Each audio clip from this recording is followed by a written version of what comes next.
उज्जैन में 500 करोड़ की जमीन एक ट्रस्ट, ये नया खुलासा, 500 करोड़ की जमीन 1 रुपए में दे दी एक ट्रस्ट को। ट्रस्ट में कौन है? ट्रस्टी नंबर 1 एक श्री राम जी हैं जो मुख्यमंत्री जी के सांस्कृतिक सलाहकार। तो आखिर नरेंद्र मोदी जी किस मोटिव के साथ देश को ये कहना चाहते हैं कि मैं न खाऊंगा न खाने दूंगा? तो मैं दिल्ली आकर इस बात को इसलिए कर रहा हूँ, कांग्रेस पार्टी इसलिए आप सबके सामने ये पब्लिक डोमेन में ला रही कि इनका चेहरा कुछ और है और ये बातें देश के सामने कुछ और कर रहे हैं। धर्म के नाम पर भी लूट इनकी जग जाहिर है, इसी बार नहीं।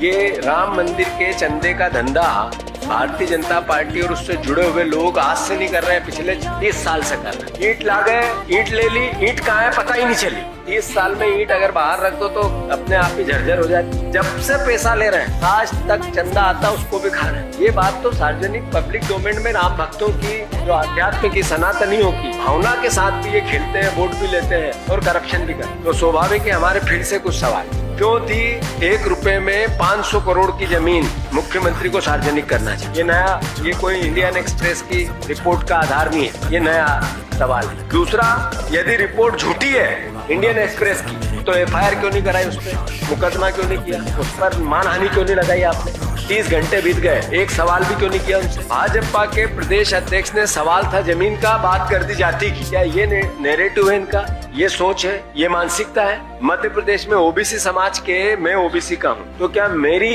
हिस्सेदारी, मेरे वर्ग की हिस्सेदारी उसके आर्थिक तंत्र से नहीं है? चोरी उनके हिस्से की नहीं हुई? मुख्यमंत्री बनने के बाद जो जमीन खरीदी गई एकदम से इतनी तेजी क्यों आई? इनकम के सोर्स क्या थे? सार्वजनिक होना चाहिए कि नहीं होना चाहिए? क्या मुख्यमंत्री के परिवार की भूमि खरीदी का पूरा विवरण सार्वजनिक नहीं होना चाहिए? मुख्यमंत्री आगे रह के नहीं करे, उनके परिवार को नहीं बिठाए ऐसा कि साहब गोई से मैं ये बातें करना चाहता हूँ, मैं प्रदेश का मुख्यमंत्री। आखिर मुख्यमंत्री कोई एक पार्टी का होता है, प्रधानमंत्री किसी दल का होता है क्या? देश का होता है, प्रदेश का होता है। तो मेरे प्रदेश के मुख्यमंत्री को अगर मैं ये कहूँ कि आपकी छवि खराब हो रही इस पूरे प्रकरण में, आप सार्वजनिक क्लियरिटी लाओ, तो मैं मध्य प्रदेश की अस्मिता को बचाने की कोशिश, उस पर ये दाग लगा है मध्य प्रदेश के 8 करोड़ लोगों पर कि यहाँ करप्शन सबसे ज्यादा है, उसको धोने के लिए मेरा प्रयास करता हूँ।